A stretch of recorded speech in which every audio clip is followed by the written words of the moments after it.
नमस्कार। आज हम आपको लेकर के आए हैं खंड रादौर जिला यमुनानगर के गांव जुब्बल के पास पश्चिमी यमुना नहर के नीचे से, एकदम नीचे से आप ये देखिए, ये नहर है पश्चिम यमुना नहर। और इस नहर के नीचे साइफन है और साइफन से यमुनानगर की फैक्ट्रियों का काला रासायनिक दुर्गंध युक्त नाला, जो कि आगे जाकर के धनोरा ड्रेन में गिरता है, वो यहाँ से पश्चिम यमुना नहर को क्रॉस करता है नीचे नीचे ही, और ये आगे जाकर के धनोरा ड्रेन का हिस्सा बनता है। धनोरा ड्रेन जाकर के कई गांवों से, इंद्री क्षेत्र के कई गांवों से गुजरती है हुई नबीपुर के पास यमुना नदी में मिल जाती है।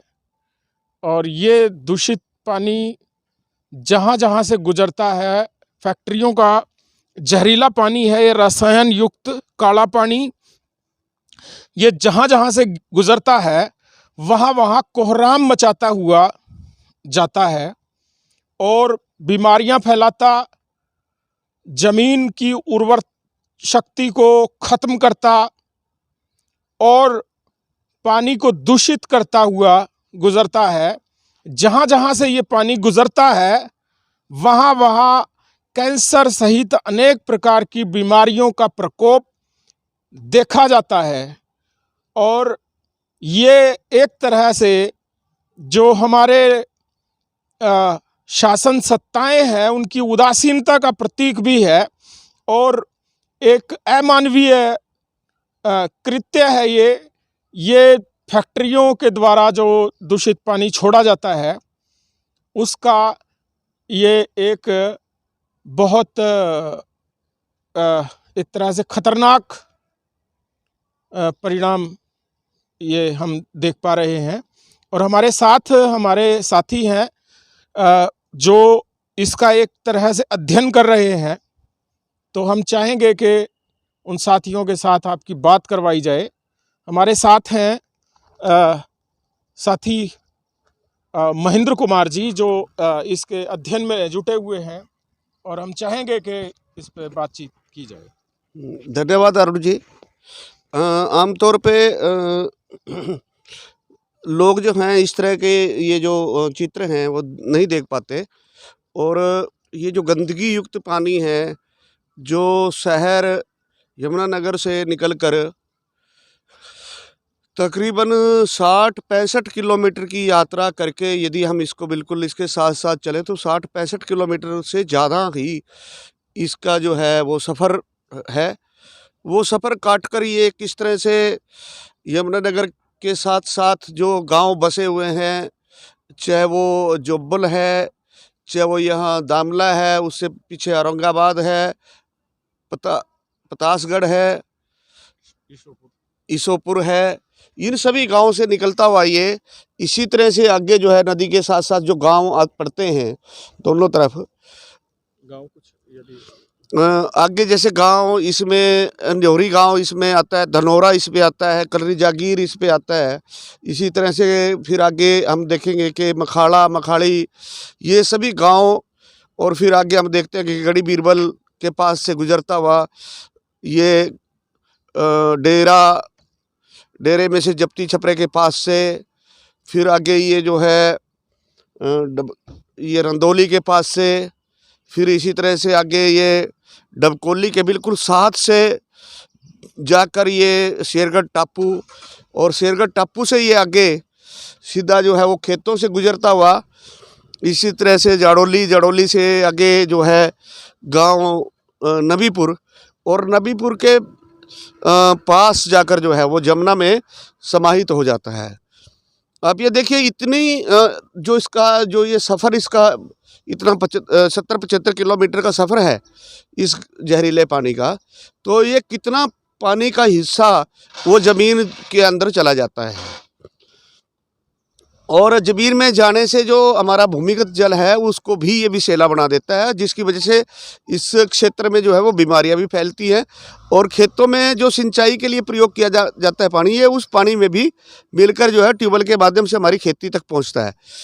तो ये किस वजह से इतना लंबा इसको सफ़र कराया गया है। यदि हम यमुनानगर से सीधा डायरेक्ट देखते हैं, यमुना नदी वो यहाँ से कोई 10-15 किलोमीटर निकलती है, लेकिन इतना ये जैसे छुपा कर निकाला गया है ये भी, ताकि लोगों को आम तौर पे ये दिखाई ना पड़े। जो शहरों से गंदगी आ रही है, लोग उस पर क्वेश्चन ना करें। हालांकि इस पे हमारे इंद्रिय हल्का के लोगों ने बहुत से क्वेश्चन उठाए हैं, बहुत लंबे समय से इस पे लोग अपनी आवाज़ जो है बुलंद करते रहे हैं, लेकिन फिर भी ये जो मांग थी, ये जो रोष था, ये अनदेखी का कारण, इसकी हमेशा अनदेखी होती रही। वजह यही है, साफ वजह यही है कि क्योंकि ये दूर दराज के क्षेत्र से गुजरता है, दिखाई नहीं पड़ता, बहुत बड़ी आबादी जो है उसको देख ही नहीं पाती। तो इसीलिए ये पानी इस तरह से डाइवर्ट करके निकाला गया है।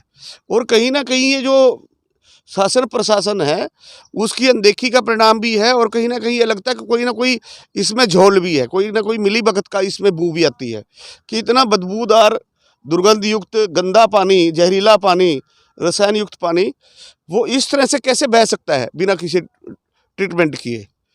और अभी हम यमुनानगर से जब देखा हमने, यहाँ जहाँ से निकलता है एक फैक्ट्री केस हो, बिल्कुल अंदर से जैसे लेंटर डाल के उसके नीचे से ये पानी गुजरता है। तो जैसे ये छुपा दिया गया है, लोगों की आंखों से ओझल हो जाए, लोगों को दिखाई ना पड़े, ऐसी जगह से गुजरे जहाँ से लोग सीधा कोई विरोध ना कर सके। तो ये बहुत ख़तरनाक है।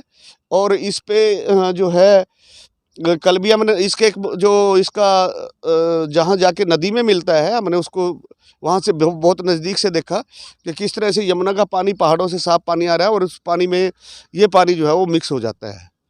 तो इस पे जो है हमारे समाज को भी जागृत होना पड़ेगा, हमारे जो पर्यावरण प्रेमी हैं उनको भी जागृत होना पड़ेगा, ताकि जो है ये जो समस्या एक जो नासूर बन गया है हमारे उसके लिए, प्रकृति के लिए, इससे निजात मिल सके। धन्यवाद अरुण जी। सही कहा महेंद्र जी, ये बहुत ही खतरनाक कृत्य है, कृत्य का परिणाम है कि इतना गंदा नाला, इतना दुर्गंध युक्त और काला विषैला रसायन युक्त ये नाला, और इस नाले में बहने वाला पानी ये एक नासूर से कम नहीं है। और इस पे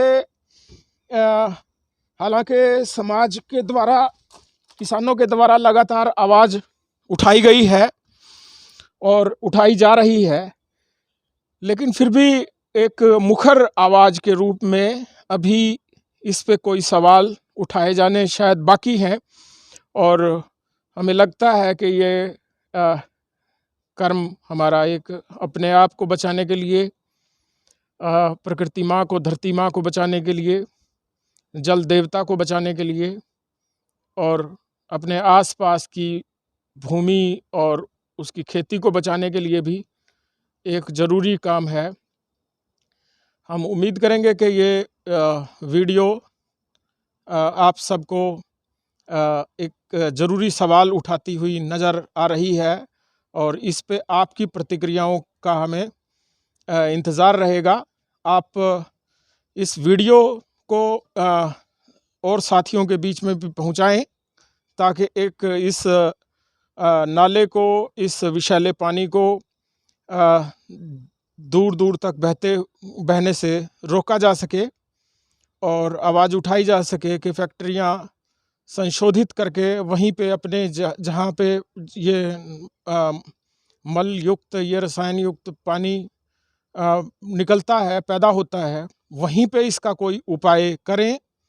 और नहीं तो ये औद्योगिक विकास कहीं ऐसा ना हो कि ये हम सब के लिए, हमारे लिए, सब के लिए, मानवता के लिए ख़तरा बन जाए। आप सबका बहुत बहुत धन्यवाद। इसे ज़्यादा से ज़्यादा शेयर करके इस आवाज़ को बुलंद करें। धन्यवाद।